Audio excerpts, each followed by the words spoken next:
Hello दोस्तों, स्वागत है आपका इग्नाइट क्लासेस में।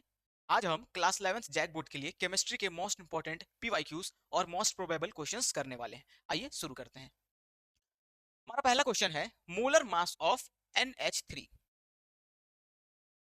मोलर मास ऑफ NH3, सबसे पहले तो आप ये समझो कि ये मोलर मास होता क्या है। किसी भी एटम या किसी भी मॉलिक्यूल का एक मोल का जो मास होता है उसे हम क्या बोलते हैं? Molar mass. यानी आप ऐसा समझो कि आपसे पूछा गया है, आपको यह बताना है कि ये जो NH3 है इसके एक मोल का मास क्या होगा। आइए सॉल्व करते हैं। हमने यहां पे ले लिया है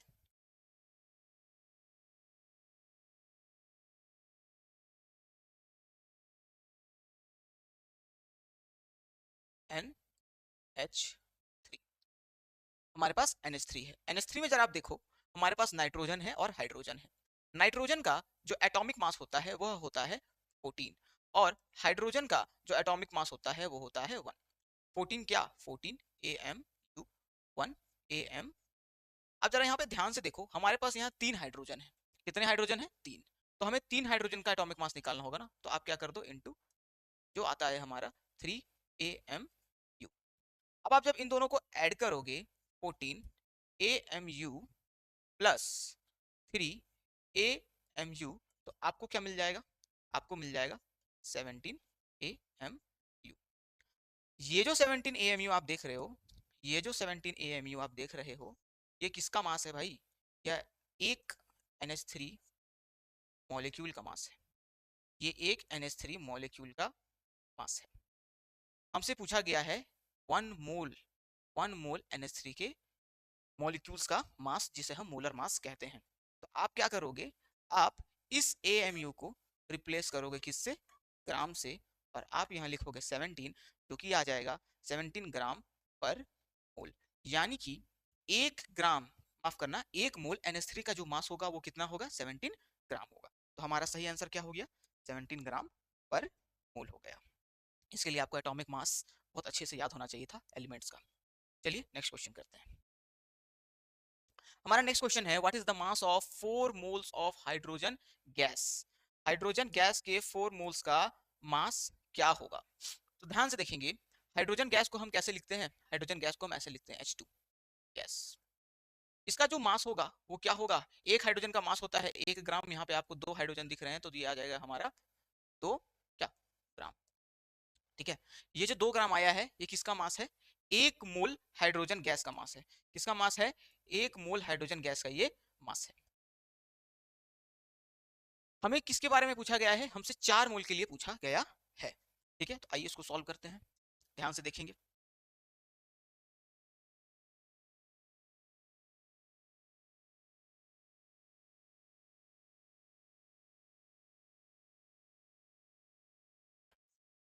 1 मोल H2 गैस का जो मास है वो क्या आता है? 2 ग्राम। ये 2 ग्राम कैसे आया ये आपको पता होना चाहिए। जो भी किसी भी एटम का जो एटॉमिक मास होता है उसको ग्राम में ले लेते हैं तो वो उसका मोलर मास हो जाता है। तो ये मॉलिक्यूल है H2 है। H2 का जो एटॉमिक मास या मॉलिक्यूलर, माफ करना, मॉलिक्यूलर मास जो होगा वो क्या होगा? 2 ग्राम होगा। और 1 मोल का वो मास भी होगा। हमें क्या पूछा गया है? 4 मोल के लिए पूछा गया है, तो यहाँ पर हो जाएगा 4 mole H2 gas equals to 2 gram into 4, जो कि हमारा आंसर आ जाएगा 8। ऑप्शन नंबर डी हमारा सही आंसर है। हमने क्या किया? पहले 1 मोल का मास निकाल लिया। 1 मोल का मास कितना होगा? 1 मोल H2 गैस का मास कितना होगा? 2 ग्राम। 2 ग्राम का जो आया, उसके बाद हमसे पूछा क्या गया था? 4 मोल्स के लिए, तो हमने सिंपली इसको क्या कर दिया? मल्टीप्लाई कर दिया। नेक्स्ट क्वेश्चन की ओर चलते हैं। हमारा नेक्स्ट क्वेश्चन है the empirical formula for ethyne. Empirical formula पूछा गया है किसका? इथाइन का। तो इथाइन क्या होता है आपको पता होना चाहिए। इथाइन होता है C2H2।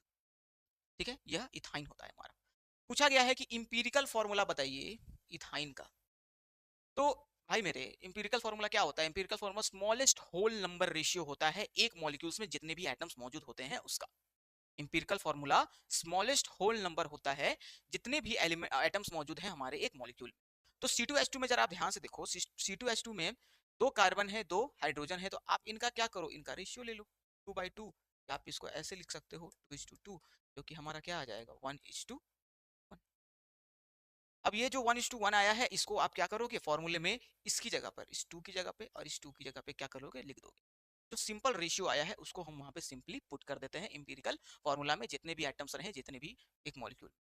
तो इसका जो फाइनल आंसर है वो क्या आएगा, C1 और फिर H1 से आप सिंपली क्या लिख सकते हो, सी। ऑप्शन नंबर सी हमारा सही आंसर है। नेक्स्ट क्वेश्चन की ओर चलते हैं। The molecular mass of heavy water, heavy water की बात की गई है। हेवी वाटर, नॉर्मल वाटर क्या होता है आपको पता है, बच्चे बच्चे को पता है ये बात। नॉर्मल वाटर क्या है, H2O। नॉर्मल वाटर क्या है हमारा, H2O है। आपको ये भी पता होगा कि हाइड्रोजन के 3 आइसोटोप होते हैं, है ना, हाइड्रोजन, हाइड्रोजन, ड्यूटेरियम और ट्रिटियम, ट्रिटियम। तो हाइड्रोजन के 3 आइसोटोप होते हैं।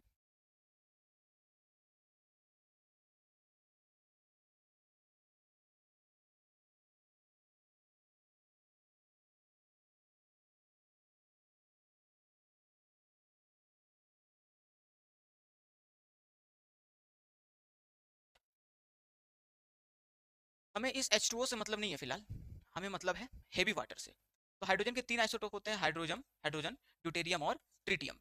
ठीक है। तो ड्यूटेरियम एटॉमिक नंबर तो सेम ही होता है क्योंकि ये क्या है, आइसोटोप है। इसका जो मास नंबर है वो क्या चेंज होने लगता है, हाइड्रोजन का 1, ड्यूटेरियम का 2 और ट्रिटियम का 3। तो मुझे लेना क्या है, मुझे मतलब किससे है, मुझे मतलब है इससे, ड्यूटेरियम से मतलब है, क्योंकि हेवी वाटर जो होता है उसमें हाइड्रोजन का ये दूसरा वाला आइसोटोप मौजूद होता है। तो फॉर्मूला जो है वही रहेगा, उसमें कोई दिक्कत नहीं होता है, D2O। ठीक है। और आपसे क्या पूछा है, मॉलिक्यूलर मास पूछा है। क्या पूछा है, मॉलिक्यूलर मास पूछा है। तो आप निकाल लो मॉलिक्यूलर मास क्या होता है, एक मॉलिक्यूल में जितने भी एटम्स मौजूद होते हैं उन सभी के एटॉमिक मासेस का जो सम होता है वो क्या कहलाता है, मॉलिक्यूलर मास कहलाता है। तो जरा ध्यान से देखिए, यहाँ पे ड्यूटेरियम का हमारा क्या है, ड्यूटेरियम का जो एटॉमिक मास होता है वो होता है 2। और यहाँ पे हमारे पास कितने ड्यूटेरियम है, 2 ड्यूटेरियम है। इसका तो काम हो गया। प्लस हमारा ऑक्सीजन जो है उसका एटॉमिक मास क्या होता है, 16 होता है। ये सारा किस में आएगा, AMU एटॉमिक मास यूनिट में या म्यू में आएगा, जिसे यूनिफाइड मास भी बोलते हैं। तो आप क्या करोगे, अब आप इसे सॉल्व कर दोगे, सिंपल सॉल्व करो, आपको आंसर जाएगा। यहाँ पे हो गया 4 + 16, ये हमारा आ जाएगा 20 AM। ये क्या है, हेवी वाटर का मॉलिक्यूलर मास है। और ऑप्शन नंबर सी हमारा क्या हो जाएगा, सही आंसर हो जाएगा। आशा करता हूँ कि यहाँ तक आपको चीजें समझ में आ रही होंगी। आगे चलते हैं नेक्स्ट क्वेश्चन की ओर। ये हमारा चौथा क्वेश्चन था। पांचवा क्वेश्चन ये रहा आपके सामने, मोल कंसेप्ट से जुड़ा हुआ ये सवाल है। आपसे पूछा जा रहा है the number of molecules present in 1.8 gram of H2O। ठीक है। आपके पास क्या है, 1.8 ग्राम H2O दे रखा है, वाटर दे रखा है, और आपको बताना है कि इसमें कितने मॉलिक्यूल्स होंगे। तो जरा ध्यान से देखो कि आपको ना मोलर मास का कंसेप्ट यहाँ पे क्लियर होना चाहिए। ठीक है। मोलर मास क्या होता है, मोलर मास क्या होता है, मोलर मास क्या होता है, मोलर मास जो है किसी भी एटम का, किसी भी मॉलिक्यूल की 1 मोल का जो मास होता है उसे हम क्या बोलते हैं, मोलर मास बोलते हैं। तो मोलर मास का कंसेप्ट आपको क्लियर होना चाहिए। जो हमारा H2O है ना, जो हमारा H2O है, एक मॉलिक्यूल का अगर मास देखोगे तो वो होता है 18 AMU, 18 AM। इस AMU को तुम क्या करो, इस AMU को आप क्या करोगे कि इसको ग्राम से रिप्लेस कर दो। तो ये हमारा बन जाएगा 1 मोल H2O के मॉलिक्यूल्स का मास। ठीक है। 1 मोल H2O के मॉलिक्यूल्स, 1 मोल H2O का ये मास बन जाएगा। यानी कि ये कितने H2O मॉलिक्यूल का मास हुआ, जैसे मैंने बोला ये 1 मोल H2O का मास है। और 1 मोल में कितने पार्टिकल्स होते हैं, 6.022 टू 10⁻23 पार्टिकल्स इसमें होते हैं 1 मोल। तो आपको ये बात यहाँ तक समझ में आ जानी चाहिए कि 18 ग्राम जो अभी आपने निकाला है ये किसका मास है, ये इतने मॉलिक्यूल्स का मास है। ठीक है। यानी 18 ग्राम में इतने मॉलिक्यूल्स होंगे। आपसे ये पूछा जा रहा है कि आप ये बता दो कि 1.8 ग्राम में कितने मॉलिक्यूल्स होंगे। ठीक है। इस क्वेश्चन को आप बड़े आराम से यूनिटरी मेथड से लगा सकते हो। देखो यहाँ पे ध्यान से समझोगे, हमें ये समझ में आ रहा है कि 18 ग्राम अगर मैं H2O लूंगा, इसमें कितने मॉलिक्यूल्स होंगे। यहाँ पे मैं Na लिख देता हूँ, ये एवोगैड्रो नंबर है, इसको Na भी लिख सकते हैं। यहाँ पे जगह की थोड़ी कमी है इसलिए मैं यहाँ पे Na लिख रहा हूँ। ठीक है। अब देखो क्या है कि 18 ग्राम में इतने मॉलिक्यूल्स हैं, Na मॉलिक्यूल्स हैं। तुम क्या करो, 1 ग्राम का निकाल लो पहले, पहले आप क्या करो 1 ग्राम का निकाल लो। तो 1 ग्राम H2O जो होगा वो किसके बराबर होगा भाई, तो 6.022 इंटू 10⁻23/18, यही होगा ना। 1 ग्राम का हमने निकाल लिया। अब जब तुम 1 ग्राम का निकाल लिए तो 1.8 ग्राम का निकालने में आपको परेशानी नहीं आएगी। तो ये हो जाएगा हमारा 1.8 ग्राम H2O इज इक्वल्स टू 6.022 10 की पावर 23 बाई 18 इंटू, अच्छा यहाँ पे थोड़ी सी मुझे जगह की जरूरत है, तो मैं क्या कर रहा हूँ, इसको अब इरेज कर रहा हूँ, ठीक है।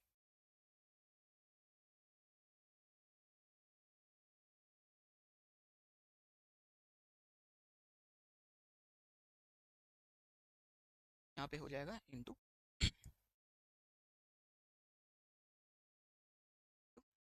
1.8, जिसे मैं 18/10 लिख सकता हूँ। इससे क्या होगा कि आपको कैलकुलेशन थोड़ा सा इजी हो जाएगा। 1.8 को मैंने ये लिख दिया। अब इससे क्या होगा, अब आप इसे काटो, काट पीट करो, तो यहाँ से यहाँ कट गया, ठीक है। उसके बाद 10 ऊपर जाएगा, -1 में चला जाएगा ये, इसको फर्दर आप सॉल्व करोगे तो 6.022 10 की पावर 23 - 1 22 मॉलिक्यूल्स। ये हमारा क्या हो जाएगा, आंसर हो जाएगा, ठीक है। तो हमारा ऑप्शन कहाँ है, ऑप्शन नंबर हमारा सही आंसर हो गया। हमने क्या किया, हमको पता था 1 मोल का मास 18 ग्राम होता है, हमने 1 ग्राम का मास 1 ग्राम में कितने मॉलिक्यूल होंगे वो निकाल लिया। हमें 1.8 ग्राम के लिए पूछा गया था, तो मैंने यूनिटरी मेथड निकालकर नंबर ऑफ मॉलिक्यूल्स निकाल लिए। सिंपल क्वेश्चन था। आगे चलते हैं। The number of moles present in 22 gram of carbon dioxide, फिर से वैसा ही क्वेश्चन है, इसमें भी आपका मोलर मास का कंसेप्ट लगेगा। देखिए, मोल कंसेप्ट को क्वेश्चन मोल कंसेप्ट के क्वेश्चन को बनाने के लिए आपको मोलर मास का कंसेप्ट आना चाहिए, एटॉमिक नंबर वगैरह ये सब आपको याद होने चाहिए। यहाँ पे देखिए, इस क्वेश्चन को बनाते हैं हम लोग, बिल्कुल वैसे ही क्वेश्चन से बनाएंगे। इसको मैं दो तरीके से आपको बताता हूँ बनाने। एक तो आप फॉर्मूला लगाकर बना सकते हो, या फिर आप इसको सिंपली बना सकते हो यूनिटरी मेथड से, ठीक है। दोनों में से जो भी मेथड आपको अच्छा लगे, आप उस मेथड से इसको बना सकते हो। शुरू करते हैं। यहाँ पे मैं पहले आपको यूनिटरी मेथड से बनाकर दिखाता हूँ, ठीक है, फिर आपको पता चलेगा कि फॉर्मूले से भी इसको कैसे बनाया जा सकता है। देखिए, समझिए बात को। सबसे पहली बात तो हमारे पास क्या है, CO2 है ना, CO2 है। CO2 के साथ क्या कहानी है,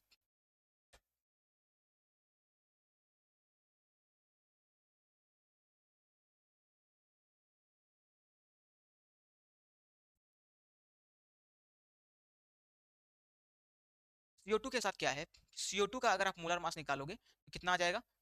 कार्बन का जो मास होता है वो होता है 12 AMU, प्लस ऑक्सीजन का क्या होता है 16 होता है। तो हमारे पास यहाँ पे 2 ऑक्सीजन है, तो 16 × 2, जो कि क्या आ जाएगा हमारा 12 + 32, जो आता है हमारा 4 AMU। अगर लिखते तो ये एक कार्बन डाइऑक्साइड के मॉलिक्यूल का मास था, लेकिन मुझे एक कार्बन डाइऑक्साइड के मॉलिक्यूल का मास नहीं चाहिए, मुझे 1 मोल कार्बन डाइऑक्साइड मॉलिक्यूल का मास चाहिए। तो मैं यहाँ पे क्या लगाऊंगा, ग्राम लगाऊंगा, ठीक है। अब देखिए, पूछ रहा है नंबर ऑफ मोल्स निकालना। आपको मोल्स से कहां जाना है, आपको मोल्स से आपको जाना है ग्राम में, ठीक है। जरा ध्यान से देखोगे तो आपको यहाँ पे तो ये बात समझ में आ गई होगी कि 44 ग्राम अगर आप CO2 लोगे तो ये किसके बराबर है भैया, ये है हमारा, ये है, माफ करना, 1 मोल के बराबर, ठीक है। इसके बराबर है ये, 1 मोल के बराबर है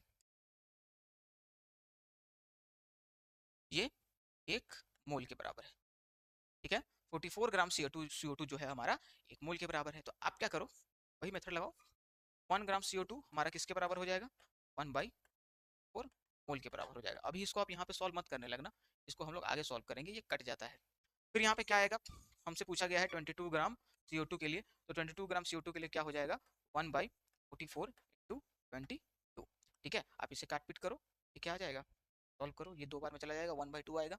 तो फर्दर सॉल्व करोगे तो 1/2, जो कि आ जाएगा हमारा 0.5, ठीक है। तो ये हमारा आंसर हो गया 0.5।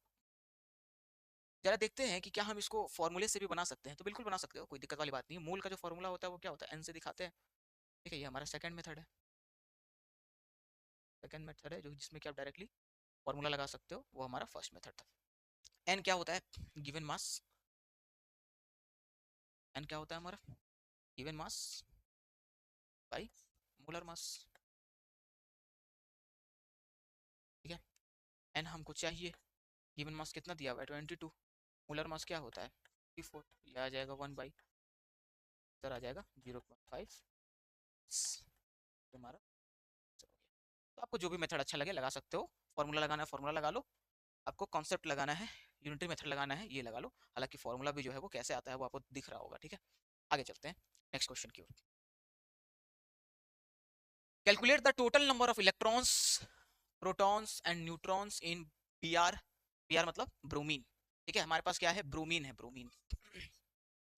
डार्क कलर एक लिक्विड होता है ब्रोमीन। इसका जो एटॉमिक मास, माफ करना, एटॉमिक नंबर जो दिया हुआ है वो दिया हुआ है 35, और यहाँ पे हमारा जो मास नंबर है वो क्या दिया हुआ है 80 दिया हुआ है। आपसे पूछा गया है कि आपको बताना है इलेक्ट्रॉन्स बताना है, प्रोटॉन्स बताना है और न्यूट्रॉन्स की संख्या बतानी है आपको। ठीक बात है।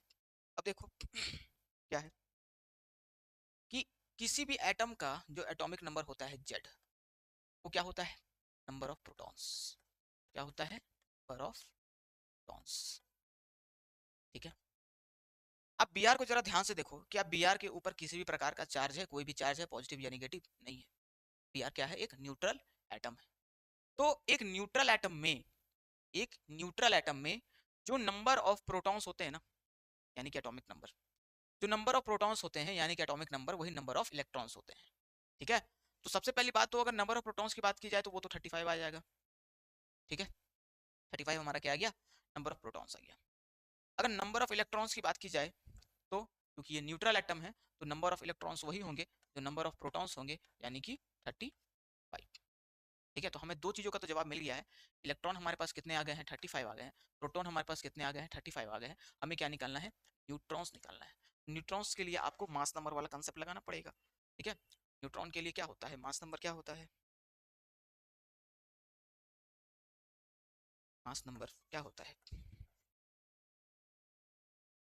मास नंबर सम है प्रोटॉन का प्लस न्यूट्रॉन का, जो कि हमारे कहाँ मौजूद है, न्यूक्लियस में मौजूद है। न्यूक्लियस में, न्यूक्लियस में, एक एटम के न्यूक्लियस में जो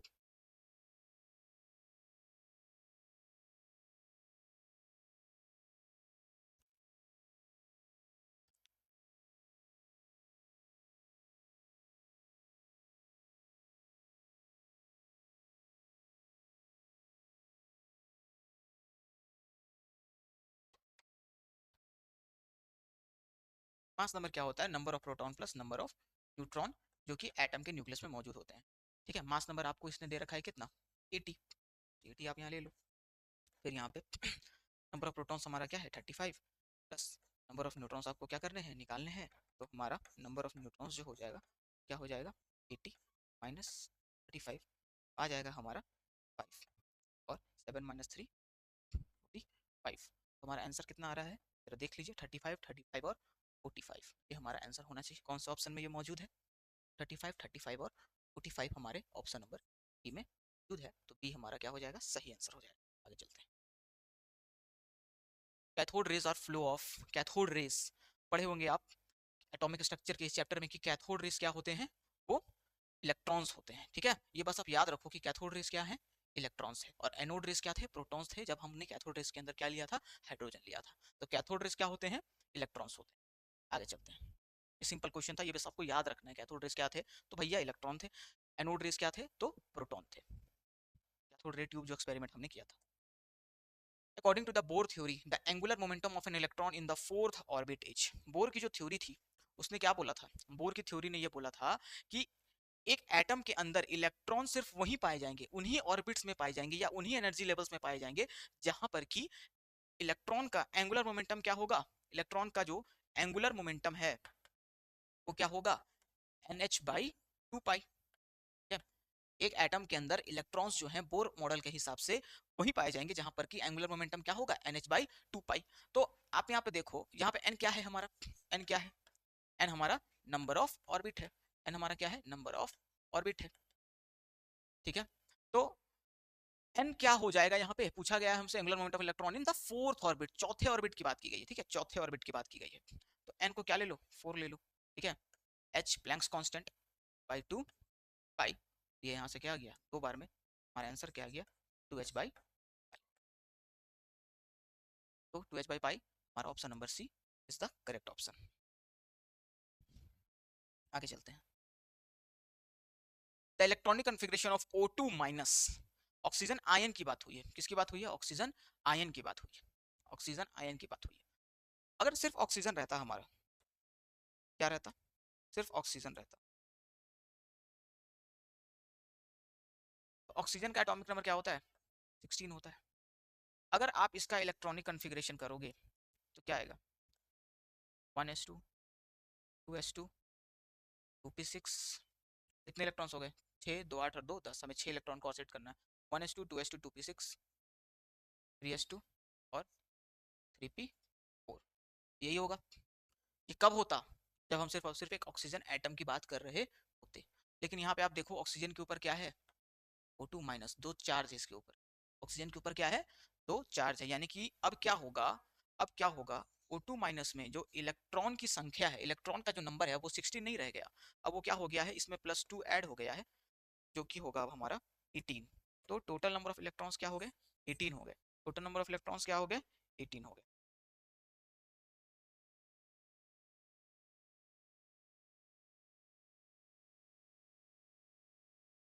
तो O2 माइनस के लिए बात की जाए, हमारे नंबर ऑफ इलेक्ट्रॉन्स क्या हो गए अब, 18 हो गए। तो इलेक्ट्रॉनिक कन्फिग्रेशन अब करो, बस लास्ट शेल में ही ना, लास्ट शेल में ही तो इलेक्ट्रॉन की संख्या क्या हुई है, बड़ी है, तो बाकी का तो वैसे ही रहेगा, 1s2, 2s2, 2p6, 3s2 और 3p4 जो था, अब उसमें दो इलेक्ट्रॉन और आ गए हैं, जो हो गया हमारा 3p6 हो गया, यानी कि p ऑर्बिटल जो है वो पूरी तरीके से अब भर चुका है। ठीक है, और ऑक्सीजन दो बॉन्ड बनाता भी है, आपको पता होगा, दो इलेक्ट्रॉन की इसकी कमी होती है ना। आगे चलते हैं, तो हमारा सही ऑप्शन कौन सा हो गया, 1s2, 2s2, 2p6। अच्छा, यहाँ पे हमारा ये जो ऑप्शन है, इसमें कहीं पे भी ये सही दिख नहीं रहा है, ठीक है। तो आप क्या करोगे, इस ऑप्शन को काट दोगे, इस पर ध्यान मत दो, ठीक है, इस पर आपको ध्यान देने की जरूरत नहीं है। तो हमारा सही आंसर होगा वो, ठीक है, वो टाइपो है, टाइपिंग एरर है, आप यहाँ पे देख लीजिए, हमारा सही आंसर है 1s2, 2s2, 2p6, 3s2, 3p6। 6, 2, 8 और 6, हमारे 14, 15, 16, 17, 18, 18 इलेक्ट्रॉन हो गए। आगे चलते हैं, splitting of spectral lines under the influence of magnetic field. Spectral lines, वही स्पेक्ट्रम में जो लाइन होते हैं वो क्या होते हैं, स्प्लिट कर जाते हैं, बिखर जाते हैं, तो उस फेनोमेना को क्या बोलते हैं, तो उस फेनोमेना को हम बोलते हैं जीमन इफेक्ट। क्या बोलते हैं, जीमन इफेक्ट। ये बात आप अच्छे से याद रखोगे, इसको याद कर लो कि splitting up of spectral lines under influence of magnetic field क्या होता है, जीमन इफेक्ट। फिर फोटो स्टार्क इफेक्ट क्या होता है, ये भी स्प्लिटिंग ही होता है स्पेक्ट्रल लाइंस का, लेकिन इलेक्ट्रिक फील्ड के अंदर, ठीक है, ये कहाँ होता है, इलेक्ट्रिक फील्ड के इन्फ्लुएंस में होता है। ठीक बात है। आगे देखिए, फोटो इलेक्ट्रिक इफेक्ट क्या है, ये है स्प्लिटिंग अप ऑफ इलेक्ट्रॉन, है ना, स्प्लिटिंग है इलेक्ट्रॉन का, माफ करना, इलेक्ट्रॉन का इजेक्शन है, जब सही वेवलेंथ की लाइट किसी मेटल सरफेस पे पड़ती है। और स्क्रीनिंग इफेक्ट, स्क्रीनिंग इफेक्ट क्या होता है, जो अंदर के इलेक्ट्रॉन होते हैं, इनर मोस्ट शेल के जो इलेक्ट्रॉन होते हैं, वो क्या करते हैं, बाहर वाले इलेक्ट्रॉन को न्यूक्लियस से ढक देते हैं, छुपा देते हैं, ठीक है ना। तो वो क्या होता है, हमारा स्क्रीनिंग इफेक्ट। इसका जो सही आंसर है वो सही आंसर बी है, ठीक है। आप इन सारे टिक्स पे, ये तो मैंने समझाने के लिए बना, ठीक है। तो सही इफेक्ट क्या, सही आंसर क्या हो गया इसका, जीमन इफेक्ट। ये याद कर लो, Stark effect, Zeeman effect, photo electric effect, ये आपको याद होना चाहिए। स्टार्क इफेक्ट क्या होता है, स्टार्क इफेक्ट जो होता है वो स्प्लिटिंग ही होता है स्पेक्ट्रल लाइंस का, लेकिन किसके इन्फ्लुएंस में होता है, इलेक्ट्रिक फील्ड के इन्फ्लुएंस में होता है। और जीमन इफेक्ट जो है वो मैग्नेटिक फील्ड के इन्फ्लुएंस में हमारा क्या होता है, स्प्लिटिंग होता है स्पेक्ट्रल लाइंस का। फोटो इलेक्ट्रिक इफेक्ट क्या है, इजेक्शन ऑफ इलेक्ट्रॉन है मेटल सरफेस से। और स्क्रीनिंग इफेक्ट क्या है, सील्डिंग है ना, इनर इलेक्ट्रॉन जो होते हैं बाहर के इलेक्ट्रॉन को सील्ड कर देते हैं, न्यूक्लियस से छुपा देते हैं। नेक्स्ट क्वेश्चन की ओर बढ़ते हैं, how many subshells are associated with n is equals to 3। तो n इज इक्वल्स टू 3 हमारा क्या है, शेल नंबर है। क्या है, शेल नंबर, है ना, शेल नंबर है n इज इक्वल्स टू 3। तो n के लिए हमसे क्या पूछा गया है, सब शेल पूछा गया है। तो आपको पता होगा कि आप शेल को कैसे दिखाते हो, आप शेल को कैसे दिखाते हो,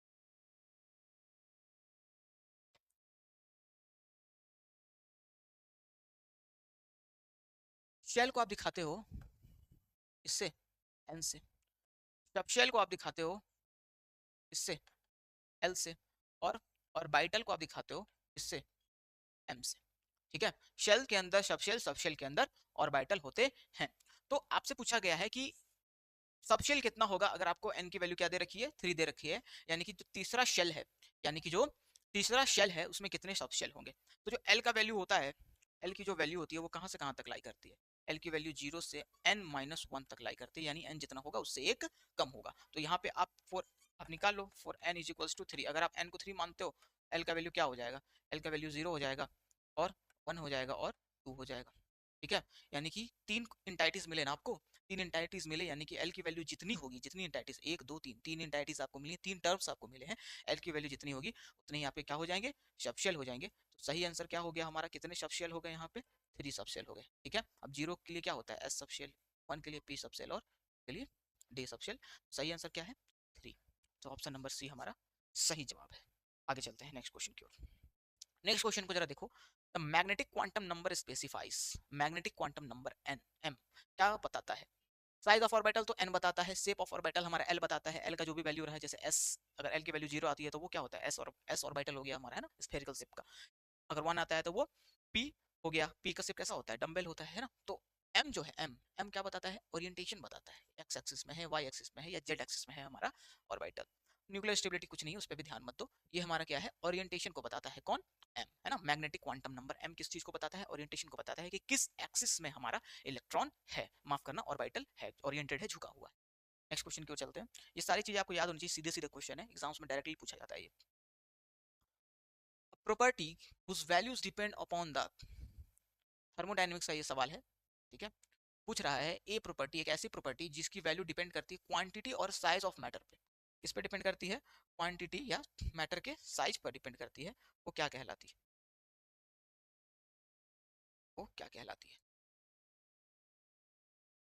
तो वो कहलाती है हमारी एक्सटेंसिव प्रॉपर्टी, याद रखिएगा, ठीक है। दो तरह की प्रॉपर्टी होती है, एक होती है इंटेंसिव, एक होती है एक्सटेंसिव। एक्सटेंसिव प्रॉपर्टी किस चीज पे डिपेंड करती है, क्वांटिटी या साइज ऑफ मैटर पे। जैसे मास है ना, मास किस बात पे डिपेंड करेगा, क्वांटिटी ऑफ मैटर पे डिपेंड करेगा, कितना बड़ा है या कितना बड़ा, कोई भी चीज छोटा है या बड़ा है ना। जैसे एक ट्रक है तो ट्रक का मास क्या है, ज्यादा है, और वहीं पे एक साइकिल है तो साइकिल का मास क्या है, कम है। तो मास क्वांटिटी ऑफ मैटर पे डिपेंड करता है, इसलिए ये क्या हो गया, एक एक्सटेंसिव प्रॉपर्टी हो गई। मास हो गया, वॉल्यूम हो गया, प्रेशर हो गया, ये सारी चीजें क्या है, ये सारी एक्सटेंसिव प्रॉपर्टी। जैसे आप समुद्र के जितने अंदर जाओगे उतना ज्यादा आपको क्या फील होगा, प्रेशर फील होगा, ठीक है।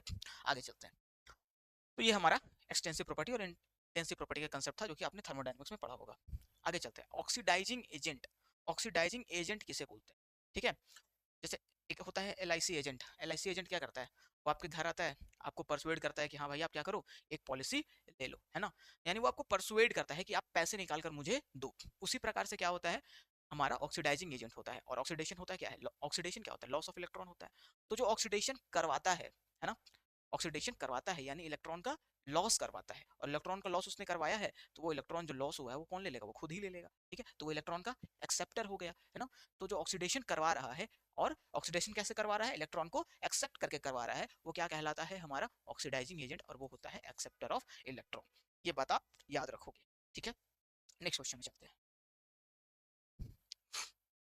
The oxidation number of P in NaHSO4, यहाँ पे P नहीं होगा, यहाँ पे S लिख लो। सल्फर का पूछा है तुमसे, ठीक है ना, सल्फर का पूछा गया है आपसे। बताइए कि ऑक्सीडेशन नंबर क्या होगा, ठीक है, क्या होगा ऑक्सीडेशन नंबर क्या होगा।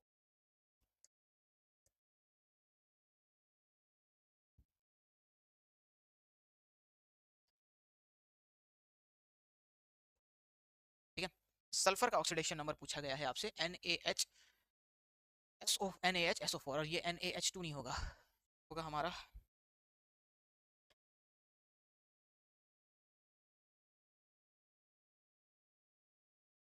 ये होगा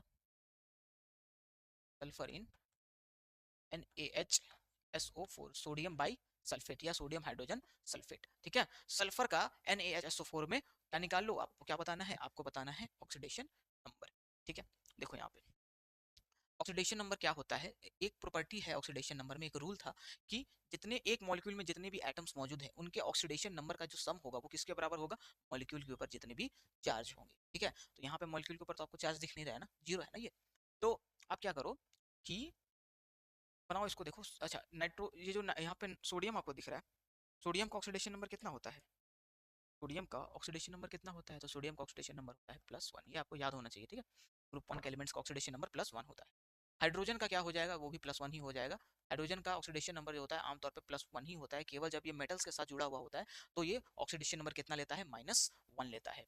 फिर यहाँ पे सल्फर का तो आपको निकालना है, तो आप सल्फर को X मान लो, और ऑक्सीजन का क्या होता है, -2 होता है, ठीक है। अब देखो इन सभी का जो सम होना चाहिए वो 0 के बराबर आना चाहिए, क्योंकि इसके ऊपर कोई भी चार्ज नहीं है।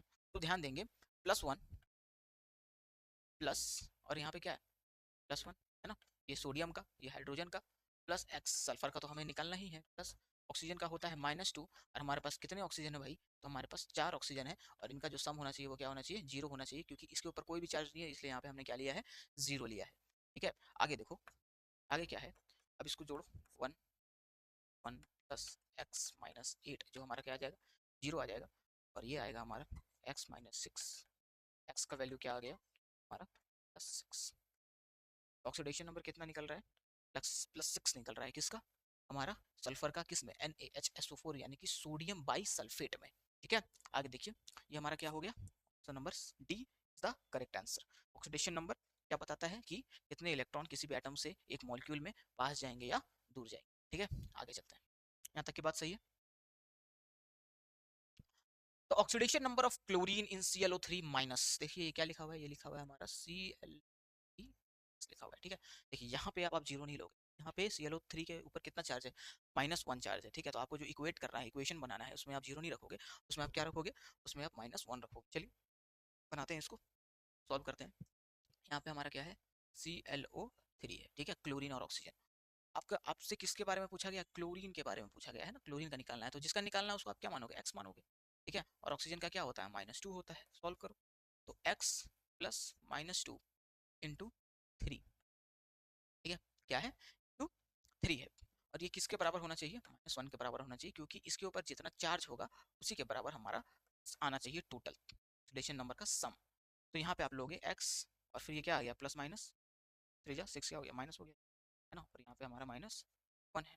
ठीक है, अब देखो यहाँ पे क्या होगा कि इसको सॉल्व करोगे, क्या आएगा, -1 + 6, हमारा आंसर दे देगा +5। एक्स का वैल्यू कितना आ गया, +5। और ये जो +5 आया है, ये किसका ऑक्सीडेशन नंबर निकला है, क्लोरीन का ऑक्सीडेशन नंबर। ठीक है, इस प्रकार से आप क्या निकालोगे, क्या बनाओगे, ऑक्सीडेशन नंबर निकालोगे किसी भी एटम का जो कि एक मॉलिक्यूल में मौजूद होता है ना। बहुत इंपॉर्टेंट कंसेप्ट है, ऑक्सीडेशन नंबर का यूज आपको क्लास 12 में भी होगा, जब आप इलेक्ट्रोकेमिस्ट्री चैप्टर पढ़ोगे। बहुत इंपॉर्टेंट टॉपिक है। आगे चलते हैं, हमारा जो नेक्स्ट क्वेश्चन है, क्वेश्चन नंबर 18 पूछा गया है, what is the hybridization of CH2O। CH2O है क्या दरअसल, CH2O दरअसल है क्या, चलिए इसका पहले स्ट्रक्चर बना लेते हैं थोड़ा हम लोग। कैसा दिखता है, ये प्यारा दिखता है, चलो देखते हैं। ये है HCHO, इसको तुम ऐसे भी लिख सकते हो, HCHO। ठीक है, और जहाँ CHO है, ये कौन सा ग्रुप है, अल्डिहाइड ग्रुप है। ठीक है, इसको अगर तुम IUPAC नेमिंग इसका अगर करोगे, तो IUPAC नेमिंग इसका आ जाएगा, एक कार्बन है तो मिथ, सिंगल बॉन्ड है तो एन, और अल्डिहाइड ग्रुप है तो मिथेनॉल। लेकिन इसका जो कॉमन नेम है, ये आपका बहुत फेमस है, ये आपको याद होना चाहिए कॉमन नेम। ठीक है, कॉमन नेम इसका क्या होता है, फॉर्मल्डिहाइड। क्या बोलते हैं इसको, फॉर्मल्डिहाइड बोलते हैं। क्या बोलते हैं इसको, फॉर्मल डिहाइड बोलते हैं। ठीक है, HCHO को फॉर्मल डिहाइड बोलते हैं। अब आपसे पूछ रहा है कि कार्बन का इसमें क्या होगा, हाइब्रिडाइजेशन। कार्बन के ऊपर तो आपको एक भी लोन पेयर नहीं दिख रहा है, जो भी दिख रहा है बॉन्ड पेयर दिख रहा है, एक बॉन्ड, दो बॉन्ड। और ये इस डबल बॉन्ड को आप क्या करो, ट्रिक ये है कि आप इसको सिंगल बॉन्ड मान लो। ठीक है, हालांकि पाई पाई बॉन्ड जो होता है वो डीलोकलाइज होता है, तो उसको हम लोग ये मानते नहीं है हाइब्रिडाइजेशन में। लेकिन इसको समझने का ट्रिक ये है, आप उतनी गहराई में मत समझो, आप बस इतना समझो कि भाई हमको जहाँ पे डबल बॉन्ड या ट्रिपल बॉन्ड दिखेगा उसको मैं क्या मान लूंगा, एक सिंगल बॉन्ड मान लूंगा। ठीक है, आप सिंगल बॉन्ड इसको मान लो, ये हो गया HCHO। ठीक है, तो कार्बन को देखो, 1 2 3 तीन बॉन्ड है। ठीक है, 3 बॉन्ड पेयर है, यानी कि 3 और वाइटल क्या रहे होंगे, है ना, यानी कि एक S और 3 एक S और 2P मिलकर क्या बनाएंगे, sp2, है ना। एक S और 2P 3 हो गए, है ना, तो इसका हाइब्रिडाइजेशन क्या हो जाएगा, sp, क्योंकि हमारा है ऑप्शन नंबर बी, है ना। 3 बॉन्ड पेयर थे, तो बॉन्ड पेयर को देखकर हमने क्या बता दिया कि हाइब्रिडेशन क्या होगा। एक आपने ये भी सीखा होगा कि जेड की जो वैल्यू है यहाँ पे क्या आ जा रही है, जेड की वैल्यू 3 आ जा रही है, तो जेड की वैल्यू अगर हाइब्रिडेशन कौन सा होता है, sp होता है। ठीक है, तो ये बात थी। आगे चलते हैं, इंपॉर्टेंट है हाइब्रिडेशन, केमिकल बॉन्डिंग का ये क्वेश्चन था। हालांकि ऑर्गेनिक में भी उसे डाल सकते हैं, कोई दिक्कत नहीं है। देखो यहाँ पे IUPAC नेम ऑफ टोलिन पूछा है आपसे, टोलिन, टोलिन क्या है, कॉमन नेम है ना। टोलिन क्या है, कॉमन नेम है। देखिए कुछ कुछ सब्सटेंसेस ऐसे ना, जैसे बेंजीन हो गया, फॉर्मल्डिहाइड हो गया, एसिटल्डिहाइड हो गया, टोलिन हो गया, इन सारी चीजों के जो कॉमन नेम है बहुत ज्यादा फेमस हो गए हैं। ठीक है, तो इनको आपको याद होना ही चाहिए। आगे देखते हैं, पूछा गया है कि टोलिन का आपको बताना है कि IUPAC नेमिंग क्या होगा टोलिन का। तो सबसे पहले तो आप स्ट्रक्चर ड्रॉ कर लो, स्ट्रक्चर ड्रॉ करने में आपको आलस नहीं करना है, तुरंत बनाना है स्ट्रक्चर। ठीक है, टोलिन दिखता कैसा है, एक बेंजीन रिंग होता है, बेंजीन रिंग होता है ना। ठीक है, एक बेंजीन रिंग है, और इसके ऊपर क्या लगा हुआ है, हमारा CH3 लगा हुआ है। ठीक है, इस प्रकार का इसका स्ट्रक्चर है ना। अब देखो क्या है कि एक साइक्लिक कंपाउंड है, और साइक्लिक कंपाउंड में CH3 हमारा क्या है, CH3 हमारा सब्स्टिट्यूएंट है। CH3 हमारा क्या है, सब्स्टिट्यूएंट है। CH3 हमारा क्या है, सब्स्टिट्यूएंट है, सब्स्टिट्यूएंट है। सब्स्टिट्यूएंट का नाम सबसे पहले लिखा जाता है IUPAC नोमेनक्लेचर में, ये बात तो बच्चे बच्चे को पता है या नहीं। अब देखो, तो सबसे पहले ये कौन सा ग्रुप है भाई, ये हमारा मिथाइल ग्रुप है। ठीक है, तो इसका नाम क्या लिखोगे आप, मिथाइल। ठीक है, और मैंने बोला कि बेंजीन जो है ना, बेंजीन, बेंजीन इतना फेमस है, ये C6 होता है, C6H6 इसका एक्चुअल फॉर्मूला होता है, पर हम उसको नहीं लिखते। ठीक है, साइक्लोहेक्सीन उसको नहीं लिखा जाता IUPAC नेमिंग, बेंजीन के तौर पे ही लिखा जाता है। इसका जो IUPAC नेमिंग हो जाएगा, मिथाइल हमने पहले लिख दिया, और फिर बचा क्या हमारा, हमारा बेंजीन बचा ना, तो इसको यहाँ पे आप लिख दोगे मिथाइल बेंजीन। ये क्या हो जाएगा, ये सही IUPAC नेम हो जाएगा किसका, टोलिन का। ठीक है, इसका जो कॉमन नेम था क्या था, टोलिन। और मिथाइल बेंजीन इसका क्या हो गया, IUPAC नेम। ठीक है, इंपॉर्टेंट क्वेश्चन है, ये आना चाहिए आपको।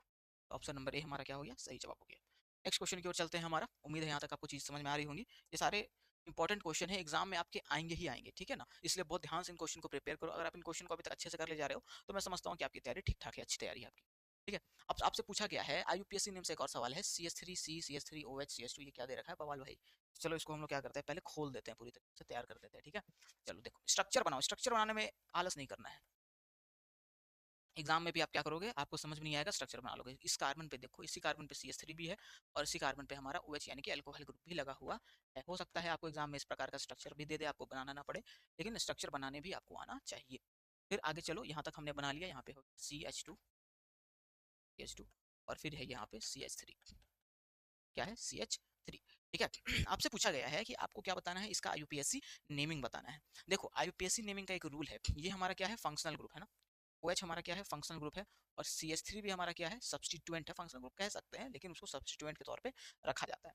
तो प्रायोरिटी किसकी ज्यादा है, प्रायोरिटी जो होती है ना, सब्स्टिट्यूएंट से ज्यादा जो प्रायोरिटी होती है वो किसकी होती है, सब्स्टिट्यूएंट से ज्यादा जो प्रायोरिटी होती है वो किसकी होती है,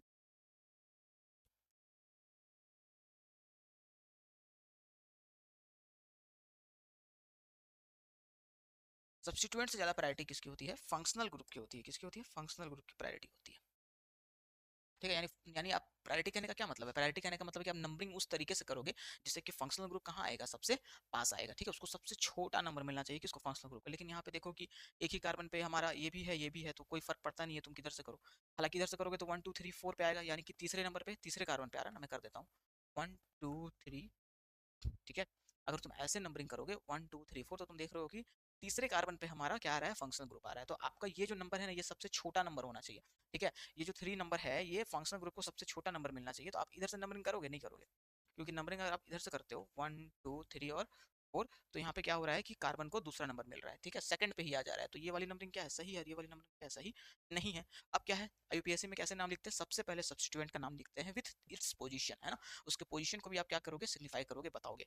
तो सबसे पहले सब्स्टिट्यूएंट हमारा मिथाइल किस पे है, दूसरे कार्बन पे है, तो ये हो जाएगा हमारा 2 मिथाइल। ठीक है, ये नाम हो गया हमारा। उसके बाद मेन चेन, मेन चेन में कितने कार्बन है, 1 2 3 4, 4 कार्बन के लिए क्या लिखोगे, ब्यूट लिखोगे। इनके बीच में सिंगल बॉन्ड है तो एन, लेकिन ई को तो हम ड्रॉप करेंगे ना। ठीक है, क्योंकि अल्कोहल आने वाला है, उसका ऑल आने वाला है ब्यूटेन। ठीक है, और ये कौन से नंबर पे है, दूसरे नंबर कार्बन पे है, ब्यूटेन 2 ऑल। ठीक है, सबसे पहले हमने सब्स्टिट्यूएंट का नाम लिखा। ठीक है, उसके बाद हमने क्या नाम लिखा, मेन चेन में जो कार्बन थे, फिर एन इन आइन लिखते हैं, फिर फंक्शनल ग्रुप का नाम लिखते हैं। तो ये जो होता है ना, ये ऐसा आप याद भी रखो। ठीक है, सबसे पहले सब्स्टिट्यूएंट का नाम, फिर मेन चेन का नाम, ये स्ट्रक्चर होता है किसी भी IUPAC नेमिंग का। सबसे पहले सब्स्टिट्यूएंट का नाम, फिर मेन चेन में कितने कार्बन है, फिर डबल या ट्रिपल बॉन्ड, फिर लास्ट में हम किसका नाम लिखते हैं, फंक्शनल ग्रुप का नाम लिखते हैं। ठीक है, यहाँ तक की बात क्लियर है। तो हमारा ये सही आंसर कहाँ चला गया, ठीक है, 2 methyl butane 2 all, question number, माफ करना, ऑप्शन नंबर ए हमारा सही जवाब होगा। ठीक है, देख लीजिए आप एक बार फिर से इसको, ये इस प्रकार से है ना। नंबरिंग का ख्याल रखना, प्रायोरिटी का ख्याल रखना। ठीक है, ये जो प्रायोरिटी है ना, कि सब्स्टिट्यूएंट को कम प्रायोरिटी देनी है, किससे, फंक्शनल ग्रुप से, ये आपको क्लियर होना चाहिए। ठीक है, आगे चलते हैं। ओजोनलेसिस नहीं है, ये ओजोनोलाइसिस है। ठीक है, क्या है ये, ओजोनोलाइसिस है। हाइड्रोकार्बन में आपने ये पढ़ा होगा। ठीक है, इंपॉर्टेंट है, इसके जितने क्वेश्चन आएंगे वो इंपॉर्टेंट है, एकदम क्लियर होना चाहिए आपका। ध्यान से देखिए, आपसे पूछ रहा है ओजोनोलाइसिस ऑफ प्रोपीन गिव्स, है ना, प्रोपीन का ओजोनोलाइसिस क्या देगा। ओजोनोलाइसिस सुनने में कैसा लग रहा है, ओजोन के जैसा लग रहा है ना, सुनने में ओजोन के जैसा लग रहा है। तो ओजोनोलाइसिस की बात की गई है, ओजोनोलाइसिस की बात की गई है, ओजोन से ये रिलेटेड है, तो ओजोन का मतलब क्या हो गया, O3 हो गया। ठीक है, यानी प्रोपीन का हमें रिएक्शन किसके साथ कराना है, ओजोन के साथ कराना है, O3 के साथ कराना है। चलिए देखते हैं, सबसे पहले तो आप प्रोपीन बना लीजिए। प्रोपीन प्रोप मतलब 3 कार्बन, 1 2 3 प्रोपीन है, या फिर इसको प्रोप 1 इन भी लिख सकते हैं, यानी पहले कार्बन पे क्या है, डबल बॉन्ड है, तो मैं यहाँ पे डबल बॉन्ड बना देता हूँ। ठीक है, अब बाकी आप हाइड्रोजन लगा लो जरूरत के हिसाब से, स्वाद के मुताबिक। ठीक है, 1 2 3 था, यहाँ पे हो गया 4, 1 2 3 यहाँ पे ऐसे हो गया। ठीक है, सारे कार्बन की वैलेंसी क्या है, पूरी।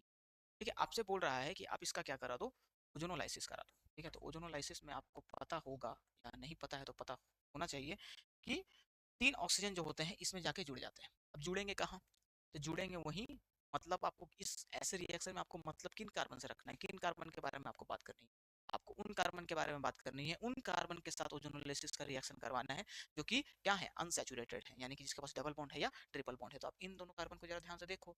ठीक है, इनके पास डबल बॉन्ड है, तो जो भी खेल होगा ना, किसके किसके साथ होगा, इनके साथ ही होता है। ठीक है, तो इसको मैं थोड़ा सा ऐसे लिख देता हूँ, CH3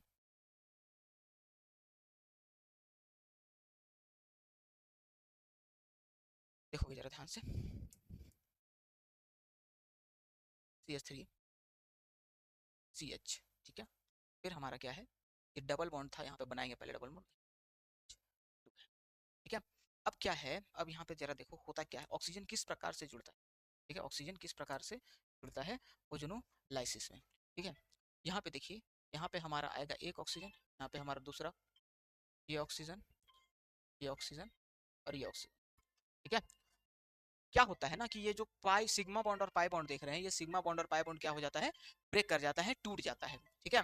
तो सिग्मा बॉन्ड और पाई बॉन्ड ये जो हमारा टूट गया, ब्रेक कर गया, उसकी जगह किसने ले ली, O3 ने ले ली, किसने ले ली, O3 ने ले ली, ठीक है। लेकिन मुझे अभी तक क्या हुआ है, अभी तक प्रोपीन का रिएक्शन हुआ है ओजोन के साथ, फाइनल प्रोडक्ट मुझे नहीं मिला है, ठीक है, मुझे फाइनल प्रोडक्ट भी चाहिए, ठीक है ना। तो आपने क्या किया, मैंने क्या बोला कि जो कार्बन हमारा क्या है अनसैचुरेटेड है, जिसके पास डबल बॉन्ड या ट्रिपल बॉन्ड है, वहां पे क्या होगा कि O3 आकर जुड़ जाएगा, ठीक है, O3 आकर जुड़ जाएगा, तो ये बॉन्ड को टूटना होगा ना O3 को जुड़ने के लिए, ठीक है। देखिए यहाँ पे इस कार्बन को देखो, तो ये हाइड्रोजन के साथ एक बॉन्ड, इस ऑक्सीजन के साथ एक बॉन्ड, इस ऑक्सीजन के साथ एक बॉन्ड, यानी कि इसने 4 बॉन्ड बना लिया है, इसने भी क्या कर लिया है, 4 बॉन्ड बना लिया है, ठीक है।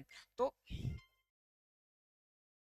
अब क्या है, देखिए आगे, अब हम क्या करेंगे, अब हम चाहते हैं कि ये ऑक्सीजन के साथ जो बॉन्ड है ना, ये बॉन्ड क्या हो जाए, टूटे, मुझे ये नहीं चाहिए, मुझे ये प्रोडक्ट नहीं चाहिए। तो आप क्या करोगे, इसमें डालोगे Zn+H2, ठीक है। ये जब आप डालोगे तो होगा क्या, तो होगा क्या, ध्यान से देखोगे, होगा क्या, ये वाला जो बॉन्ड है ना,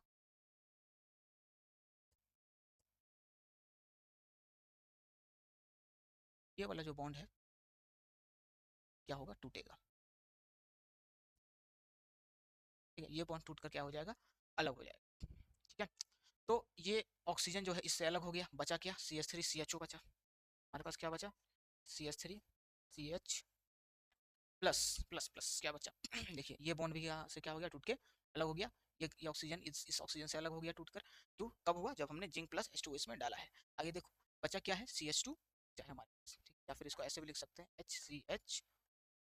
याद रखना है कि जब कभी भी आप ओजोनोलाइसिस कराओगे ना अल्कीन का, तो आपको क्या मिलता है, अल्डिहाइड मिलता है, क्या मिलता है, अल्डिहाइड। हमने क्या लिया, प्रोपीन लिया, जो सैचुरेटेड अनसैचुरेटेड जो कार्बन थे, उसको हमने क्या किया, ऑक्सीजन के साथ रिएक्शन कराया, ओजोन के साथ रिएक्शन करवाया, तो कुछ इस प्रकार का स्ट्रक्चर बन के आता है। ये जो पाई बॉन्ड और सिग्मा बॉन्ड जो कार्बन कार्बन के बीच में वो ब्रेक हो जाता है, और उस प्रकार का घर टाइप का उस ऐसा स्ट्रक्चर बन जाता है, ठीक है। इसको याद रखो, घर जैसा स्ट्रक्चर बनता है, ठीक है।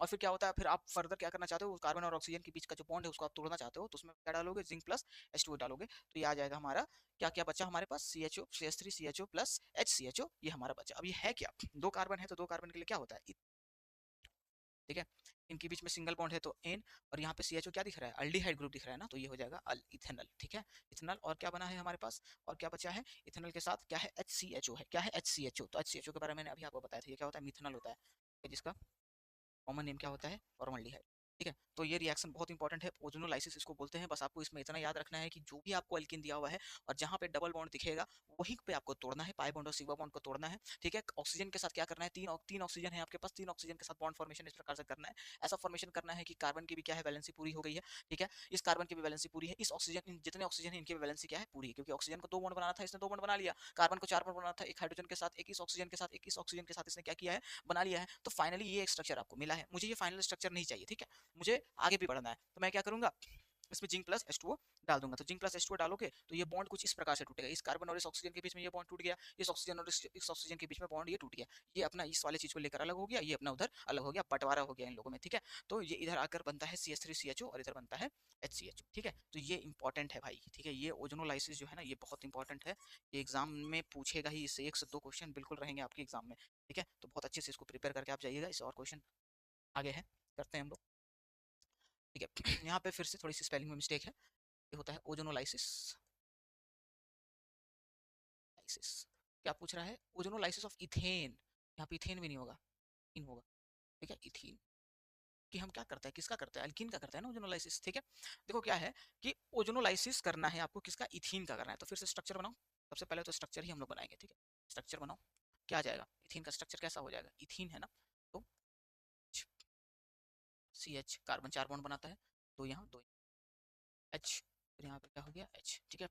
अब क्या करना है, इसको ओजोनोलाइसिस कराना है, तो ओजोनोलाइसिस में क्या करते हैं, O3 के साथ हम कर लेते हैं इसको, ठीक है। अब देखो क्या होगा, बताओ, टूटेगा ना, बॉन्ड तोड़ो, कार्बन कार्बन के बीच में पाई बॉन्ड और सिग्मा बॉन्ड है, उसको क्या करना है, तोड़ना है आपको, सिंपल, यहाँ पे लिखो CH2, यहाँ पे H2, ठीक है, बॉन्ड टूट चुका है, यहाँ पे हमारा ऑक्सीजन, इसके साथ ये यहाँ पे ऑक्सीजन, घर बनाओ। ठीक है, देखो सभी की वैलेंसी पूरी हो तो मिलाकर देख लेना, सभी की वैलेंसी यहाँ पे क्या हो चुकी है, पूरी हो चुकी है। ठीक है, ये आपने कर लिया, ये हमारा पहला स्टेप था। 2 स्टेप में करो, इसको याद रखो, ओजोनोलाइसिस को हमें 2 स्टेप में कराना है। ठीक है, पहला स्टेप हमारा कंप्लीट हो चुका है, नेक्स्ट स्टेप में हम आएंगे। नेक्स्ट स्टेप में डाल दो थोड़ा सा इसमें कुछ, ठीक है, कुछ क्या मतलब Zn प्लस H2SO4 डालोगे ऑब्वियसली।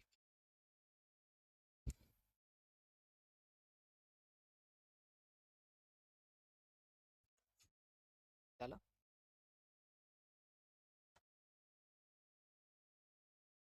हमने इसमें डाला है Zn प्लस H2। ठीक है, फिर क्या होगा, बॉन्ड टूटेगा, तोड़ो बॉन्ड को, तोड़ो। तो बॉन्ड को कैसे तोड़ोगे, कैसे, ठीक है। अब एक ऑक्सीजन, ये कार्बन लेके अलग हो गया, एक ऑक्सीजन, वो कार्बन लेके अलग हो गया, तो हमारे पास बचा क्या है, CH O प्लस H2O। अच्छा देखो, जिंक जो है ना वो ऑक्सीजन, एक देखो, एक दो दो ऑक्सीजन तो यूज हो गए, एक ऑक्सीजन कौन ले लेता है, जिंक ले लेता है। पीछे वाले क्वेश्चन में भी आप यहाँ पे कर लेना। ठीक है, यहाँ पे आप हालांकि नहीं भी करोगे तो कोई दिक्कत नहीं है, लेकिन ZnO यहाँ पे भी बनता है। ठीक है, एक ऑक्सीजन जो है वो जिंक ले लेता है। ठीक है, जिंक लेकर अपना जिंक ऑक्साइड बना लेता है। आगे देखो, यहाँ पे भी क्या होगा, ZnO बन गया। अब इसको मैं ऐसे भी तो लिख सकता हूँ ना, ऐसे आपको ज़्यादा अच्छे तरीके से दिखेगा, HCH प्लस HCH। ठीक है, तो ये क्या है, हमारा एक कार्बन है तो मिथ, ये भी हमारा क्या बना है, मिथनल बना है, और ये भी हमारा क्या बना है, मिथनल बना है। ठीक है, मिथनल मिथनल इसमें प्रोडक्ट हमको जाता है। ठीक बात है, क्लियर है, यहाँ तक की बात समझ में आ रही है। तो ओजोनोलाइसिस में ना आप ध्यान दे रहे हो कि यहाँ पे क्या मिल रहा है, हमेशा हमको क्या मिलता है, अल्डिहाइड मिलता है। ठीक है, क्या मिलता है, अल्डिहाइड। कुछ कुछ केसेस में कीटोन भी मिलेगा। ठीक है, वो आने वाले क्वेश्चंस में हम लोग देख लेंगे बाद में, कुछ कीटोन भी मिलता है। तो ये देख लीजिए आप, इस प्रकार का है हमारा। ठीक है, आशा करता हूँ कि आपको ये चीज़ें समझ में आ रही होंगी। Draw the position isomer of क्या, प्रोपेन। प्रोपेन का क्या बनाना है, पोजीशन आइसोमर बनाना है प्रोपेन का। ठीक है, प्रोपेन, माफ करना, प्रोपेन वन ऑल। तो प्रोपेन वन ऑल, प्रो मतलब क्या, 3 कार्बन, 1 2 3। ठीक बात है, एन मतलब सिंगल बॉन्ड रहा होगा, और वन ऑल है, वन ऑल मतलब कि पहले कार्बन पे क्या रहा होगा, हमारा OH ग्रुप रहा होगा। बाकी आप क्या करो, पहले बैलेंस से सेटिस्फाई करो। यहाँ पे हाइड्रोजन, यहाँ पे हाइड्रोजन, यहाँ पे भी हाइड्रोजन, हाइड्रोजन, यहाँ हाइड्रोजन, यहाँ हाइड्रोजन, यहाँ हाइड्रोजन। ठीक है, पोजीशन आइसोमर क्या होता है, वैसे आइसोमर्स इनका मेन चेन तो सेम हो, लेकिन फंक्शनल ग्रुप का जो पोजीशन हो वो क्या होता है, अलग अलग होता है। फंक्शनल ग्रुप का जो पोजीशन होता है वो क्या होता है, अलग होता है, डिफरेंट होता है। ठीक है, यानी कि ये जो OH आप देख रहे हो ना, ये जो OH आप देख रहे हो, ये जो OH है, इस OH का क्या है, पोजीशन हमको बेसिकली चेंज करना होता है। तो कहाँ लगा सकते हो, बीच में लगा सकते हो, क्योंकि अगर तुम बोलोगे सर यहाँ पे लगा हुआ, यहाँ नहीं लगा सकते, लगाओगे तो क्या आएगा, IUPAC नेम बदलना चाहिए। IUPAC नेम तो फिर से वही हो जाएगा ना, पहले कार्बन पे लग गया ऑल, तो प्रोपेन वन ऑल ही रहा, यहाँ पे भी लगाओगे तो प्रोपेन वन ऑल ही है। तो इसका एक ही पोजीशन आइसोमर मुझे संभव दिख रहा है यहाँ पे, जो कि है ये होगा। मैं पूरा नहीं बना रहा हूँ इसको, मैं CH3 लिख रहा हूँ। ठीक है, इसको मैं बना देता हूँ CH। ये हाइड्रोजन यहाँ से हट जाएगा, इसकी जगह पे ये आके यहाँ पे OH हमारा लग गया, और CH, और इस अल्कोहल की जगह ये वाला हाइड्रोजन यहाँ पे चला जाएगा, आ जाएगा इस प्रकार से। ठीक है, तो इसका जो नाम है वो क्या हो जाएगा, इसका नाम आप देखो बदल जाएगा ना, इसका नाम हो जाएगा प्रोपेन टू ऑल। तो प्रोपेन वन ऑल का आइसोमर क्या बना हमारा, position isomer propane two all. Isomer आपको आना चाहिए। ठीक, आइसोमर कई तरह के होते हैं, इनमें से एक होता है पोजीशन आइसोमर। ठीक है, देखो ये होता है हमारा प्रोपेन टू ऑल, दोनों का क्या होगा, मॉलिक्यूलर फार्मूला सेम ही होगा। ठीक है ना, और बस फर्क किस बात में है, तो दोनों के फंक्शनल ग्रुप के पोजीशन में क्या है, यहाँ पे फर्क है। ठीक है, तो ये की बात थी, आगे चलते हैं। The molecular geometry of BF3 is, BF3 की जो मॉलिक्यूलर ज्योमेट्री होती है वो कैसी होती है, देखो, बोरोन ट्राई फ्लोराइड इसका नाम होता है। ठीक है, बोरोन ट्राई फ्लोराइड, बोरोन को बनाते हैं बीच में। कुछ कुछ स्ट्रक्चर्स और कुछ कुछ ज्योमेट्री आपको एकदम याद होनी चाहिए, रटी हुई होनी चाहिए। जैसे F3 हो गया, NH3 हो गया, H2O हो गया, CH4 हो गया, CCl4 हो गया, ये सब आपको याद होना चाहिए, ज्योमेट्री भी मालूम होना चाहिए। BF3 कुछ इस प्रकार का दिखता है, कुछ ऐसा दिखता है। ठीक है, तो इसका स्ट्रक्चर जो होता है, हाइब्रिडाइजेशन इसमें क्या है, हाइब्रिडाइजेशन बोरोन का क्या है यहाँ पे, sp2 है, और जहाँ पे हाइब्रिडाइजेशन sp2 होता है वो क्या होता है, ट्राइगोनल लिनियर होता है। ठीक है, ये बात आपको याद रखना। लीनियर मतलब क्या, सीधा। टेट्राहेड्रल मतलब क्या, 4 पैरों वाला, तो वो तो होगा नहीं। जो CH4 की जो होती है वो क्या होती है, टेट्राहेड्रल होती है ना CH4 की। लेकिन यहाँ पे क्या है, sp2 हाइब्रिडाइजेशन है, तो sp2 हाइब्रिडाइजेशन से हमको क्या मिल रहा है, BF3 मिल रहा है। 3 बॉन्ड पेयर थे, इसलिए हाइब्रिडाइजेशन क्या हो गया, sp2 हो गया। ठीक बात है, यहाँ तक आगे चलते हैं। याद करना होगा भाई। ठीक है, हाइब्रिडाइजेशन के से क्या ज्योमेट्री होती है ये आपको याद होनी चाहिए, और हम NH3 का करेंगे। जरा ध्यान से देखिए, हमारा क्या है, N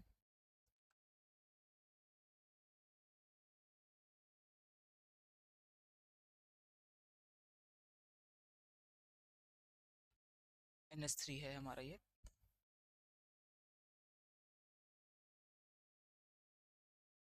NH3 का इस प्रकार का स्ट्रक्चर होता है, ठीक है।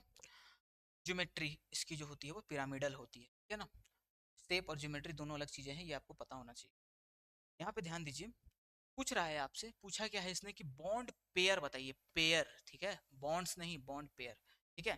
कितने बॉन्ड पेयर हैं इसके पास, ठीक है। तो अगर इलेक्ट्रॉन पेयर पूछता तो आप भी तब भी आप क्या ही बोलते, 3 बोलते उसको, है ना। कितने बॉन्ड दिख रहे हैं, 1 2 3, 3 बॉन्ड दिख रहे हैं NH3 का, इसलिए यहाँ पे क्या हो जाएगा आंसर। तो आपको स्ट्रक्चर बनाने भी कुछ कुछ क्वेश्चंस में आना चाहिए। आपसे पूछा था बेसिकली बॉन्ड, बॉन्ड ही समझ लो, बॉन्ड पेयर पे इतना ध्यान मत दो। कितने बॉन्ड होते हैं NH3 में, क्या इतने बॉन्ड, और ये क्या है हमारा, ये हमारा लोन पेयर, ठीक है। और ये हमारे बॉन्ड पेयर होते हैं ना, जो इलेक्ट्रॉन पार्टिसिपेट कर, 3 क्या हो गया, बॉन्ड पेयर हो गया, और एक हमारा क्या है इसमें लोन पेयर है। तो ऑप्शन नंबर पे ही हमारा क्या हो जाएगा, सही हो जाएगा। Right the reaction involving hydrogenation of protein, protein का क्या करना है, हाइड्रोजिनेशन कराना है। इनका क्या करो, हाइड्रोजनेशन कराओ। तो सबसे पहले तो क्या करोगे आप, स्ट्रक्चर बना लोगे, ठीक। हालांकि आपका एग्जाम MCQ है, लेकिन आपको लिखने आता है तो आप ऐसे क्वेश्चंस को कर ले जाओगे। देखो हमसे बोला है कि प्रोपीन का क्या करो, हाइड्रोजनेशन कराओ, तो प्रोपीन बनाओ। प्रोप मतलब 3 कार्बन, इन है तो यहाँ पे क्या होना चाहिए, डबल बॉन्ड। यहाँ पे क्या आ जाएगा, C, यहाँ पे हमारा H, और क्या, हाइड्रोजिनेशन कराना है। क्या कराना है, हाइड्रोजिनेशन। हाइड्रोजिनेशन जब तुम कराते हो तो हाइड्रोजिनेशन के लिए आपको कुछ एक कैटलिस्ट चाहिए होता है, पैलेडियम, प्लैटिनम ले लो, और या तीनों में से एक निकल ले लो। आपको उसको पड़ता है, हीट करना पड़ता है। हाइड्रोजिनेशन कैसा लग रहा है, हाइड्रोजन का आ रहा है साउंड, हाइड्रोजन यानी कि आप क्या करते हो हाइड्रोजनेशन में, क्या कर रहे होते हो, दरअसल आप एडिशन कर रहे होते हो, किसका, हाइड्रोजन का क्या कर रहे होते हो, एडिशन कर रहे होते हो, इसमें हाइड्रोजिनेशन में, ठीक है। अब यहाँ पे देखो 3 कार्बन है हमारे पास, यहाँ पे हमारा मैंने क्या बोला था आपको, क्या बोला है केमिकल रिएक्शन में, यहाँ पे डबल बॉन्ड या ट्रिपल बॉन्ड है, वहीं पे आप क्या करोगे, ओजोनोलाइसिस हो गया या हाइड्रोजनेशन या वहीं पे कराओगे, ठीक है। तो ऐड करना है हाइड्रोजन, हाइड्रोजन आपको इस कार्बन में और इस कार्बन में ऐड करना है, क्योंकि यहीं पे आपको डबल बॉन्ड दिख रहा है, तो एक डबल बॉन्ड को तोड़ना होगा, यानी एक हाइड्रोजन यहाँ आके लगेगा। अच्छा मैंने यहाँ बनाया है एक बार,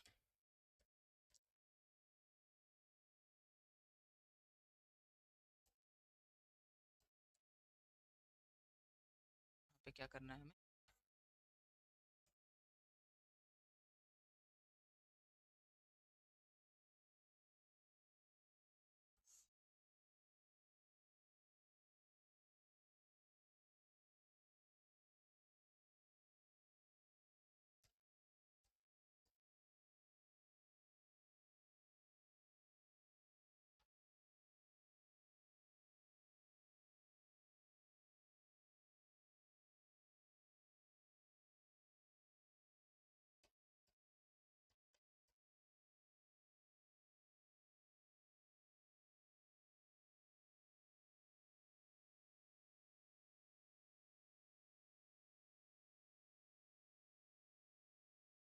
आपको क्या करना है, हाइड्रोजनेशन करना है। यहाँ पे हम क्या करेंगे, H2 लेंगे, साथ में आप वही कैटलिस्ट ले लो, पैलेडियम, प्लैटिनम या निकल, तीनों में से कोई भी आप एक ले सकते हो। और आपको क्या करना है, हाइड्रोजनेशन कराना है, तो हम हाइड्रोजन जोड़ेंगे इसमें, ठीक है। तो यहाँ कार्बन, कार्बन यहाँ पे ये है, ठीक है। ये हाइड्रोजन यहाँ पे था, एक पाई बॉन्ड टूट गया हमारा, ये H ऑलरेडी यहाँ पे है, एक H ऑलरेडी यहाँ पे है। हमारे पास कितने हाइड्रोजन हैं, 2 हाइड्रोजन है, 2 हाइड्रोजनों की जरूरत भी है, क्योंकि कार्बन को क्या करना है, क्या करना है, अपना बैलेंस पूरा करना है। तो एक हाइड्रोजन कहाँ लग जाएगा, यहाँ लग जाएगा, यहाँ लग जाएगा, ठीक है। ये क्या हो गया, हमारा हाइड्रोजनेशन हो गया, यानी कि हाइड्रोजन का क्या हो गया, एडिशन हो गया, ठीक है। हाइड्रोजन का एडिशन कहाँ करेंगे, जहाँ आपको डबल बॉन्ड दिखता है उन कार्बन में ही किया जाएगा। एक पाई बॉन्ड टूटेगा, और पाई बॉन्ड टूटेगा तो वैलेंसी तो इसको पूरी करनी है ना अपनी, तो इसलिए वो क्या करेगा, वहाँ पे हाइड्रोजन वहाँ पे जाकर। तो ये हमारा क्वेश्चन नंबर 27 था। हमने देखा ओजोनोलाइसिस, हमने देखा हाइड्रोजनेशन, ठीक है। आगे देखते हैं, the enthalpy of combustion of a substance, enthalpy the amount of heat energy, है ना, किसी भी सिस्टम से जो जुड़ी हुई होती है, डायनेमिक्स में आपने पढ़ा होगा इंथैल्पी के बारे में, ठीक है। तो इंथैल्पी जो है वो बोल रहा है कि कंबस्शन करोगे, किसी भी चीज को तुम क्या करोगे, जलाओगे। जैसे कोयले को तुम जलाओगे तो कैसे दिखाओ, क्या मतलब कार्बन ही तो, जलाओगे तो क्या बनता है, प्लस H2O, यानी वाटर वेपर, प्लस क्या निकलती है, हीट निकलती है। हीट क्या हुई है, बाहर निकली। हीट क्या हुई है, बाहर निकली, सिस्टम से हीट बाहर निकली है। तो सिस्टम से जब हीट बाहर निकलती है यानी कि सिस्टम की एनर्जी क्या हुई होगी, कम हुई होगी। ये मैं तुम्हें याद रखने का तरीका बता रहा हूँ कि पॉजिटिव और नेगेटिव तुम कैसे याद रखोगे। सिस्टम से कुछ बाहर निकला, बाहर निकला मतलब घट गया। अब घट गया यानी कि उसकी एनर्जी घट गई, तो घटने को किससे दिखाते हो, निगेटिव से दिखाते हो। इसलिए इसका आंसर क्या हो जाएगा, निगेटिव। तो कभी भी थर्मिक रिएक्शन हो, रिएक्शन कैसा हो, एक्सोथर्मिक, यानी कि जब हीट क्या निकले, हीट जब बाहर निकलेगी ना, हीट जब बाहर निकलेगी तो रिएक्शन क्या होगा हमारा, एक्सोथर्मिक होगा। और एक्सोथर्मिक रिएक्शन का जो हमारा इंथैल्पी होता है वो हमेशा क्या होता है, नेगेटिव होता है सिस्टम के लिए। ये फिजिक्स से उल्टा है, ठीक है, फिजिक्स वाले से साथ इसको कंफ्यूज मत करना, ठीक है। फिजिक्स और केमिस्ट्री दोनों अलग है यहाँ पे।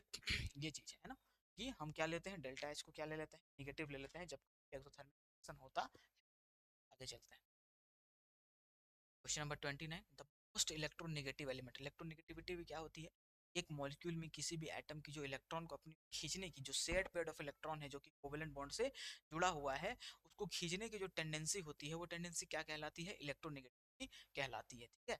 अब यहाँ पे देखो पूछ रहा है कि इन सभी में से सबसे ज्यादा मोस्ट इलेक्ट्रोनेगेटिव कौन है हमारा, किस में से, क्लोरीन में से, नाइट्रोजन में से, क्लोरीन और ऑक्सीजन में से कौन सबसे ज्यादा क्या है, मोस्ट इलेक्ट्रोनेगेटिव है, ठीक है। तो आप एक ऑर्डर याद रखो, सबसे ज्यादा इलेक्ट्रोनेगेटिव, सबसे ज्यादा इलेक्ट्रोनेगेटिव एटम है तो क्या है, कौन, उसके बाद किसका नंबर आता है, ऑक्सीजन का, उसके बाद किसका नंबर आता है, नाइट्रोजन का। तो FON, फोन से तुम याद रखो, ठीक है। उसके बाद ही किसी का नंबर आता है, ठीक है, या फिर हमारा नाइट्रोजन।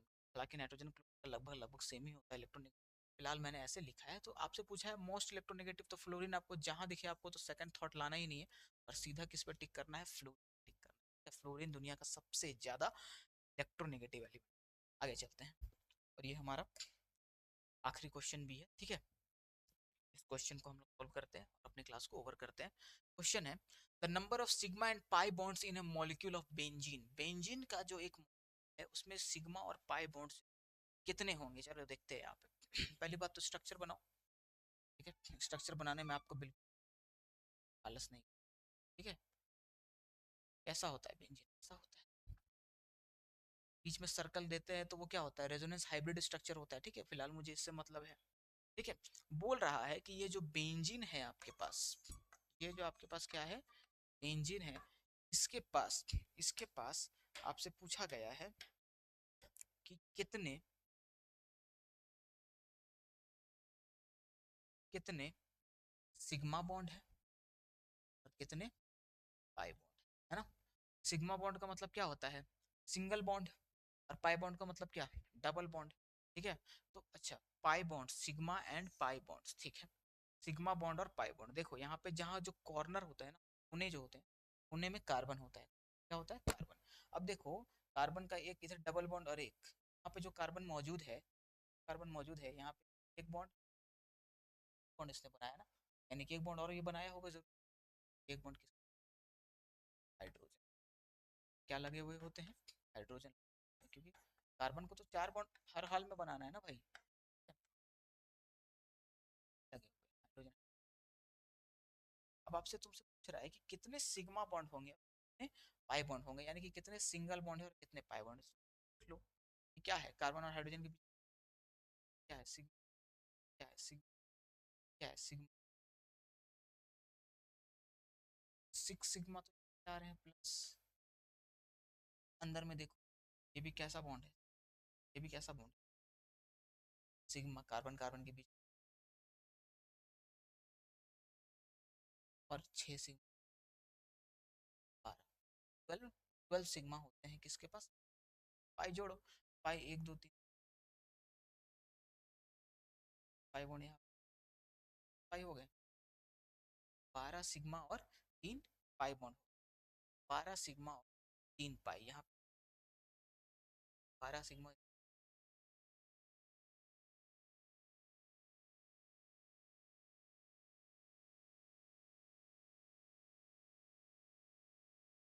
करेक्ट है। ये बेंजीन के साथ कहानी थी। तो ये क्वेश्चन था हमारा 100 क्वेश्चन। तो ये हमारे 30 बेस्ट सवाल थे, जो कि अगर आप बना ले रहे हो, कर ले रहे हो तो अच्छी बात है, बहुत अच्छी आपकी नहीं बना रहे हो तो प्रैक्टिस करो, ठीक है, इन सवालों को बार बार प्रैक्टिस करो, ऐसे सवाल और लगाओ, ये सब मोस्ट प्रोबेबल क्वेश्चन है, बहुत अच्छे अच्छे सवाल है कि आपकी एग्जामिनेशन में पूछे जाएंगे ही, ठीक है। तो बहुत बहुत आप लोग को best of luck, thank you मेरे